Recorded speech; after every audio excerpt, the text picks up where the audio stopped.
Hello? Barikuson? Pag-inggit, pikit. Alam mo kasi, Barikuson, pag wala kang magawa sa buhay mo, iwas-iwasan mo yung pagiging inggit mo. Alam mo, wala kang mapapala sa pagiging inggitira mo. Kasi, wala kang ginawa eh. Puro inggit yung nasa puso mo. Alam mo, Barikuson? Barikuson ka na nga. May sakit ka pa na inggit. Edi, mas lalong bumabarikos yung, yung kaugat-ugatan mo.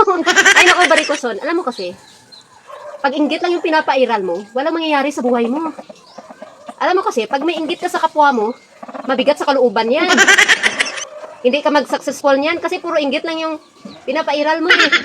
O ako sa'yo, magbago ka na, at saka gawin mong inspirasyon yung kinainggitan mo, at huwag mong siraan. Kasi, alam mo kasi, Barikuson, kaya lalong kumakapal yung kaugat-ugatan mo, at saka bumubusog-busog yung kaugat-ugatan mo, kasi puro inggit yung nararamdaman mo kasi sa puso mo eh.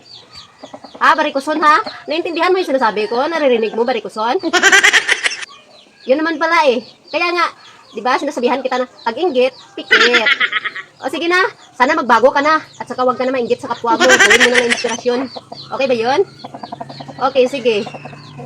Okay ha? Basta, tandaan mo yan ha, magbago ka. Para magiging successful yung life mo, hindi na puro inggit yung nararamdaman mo. Diyos mo yung marimar, bahang na pramanag.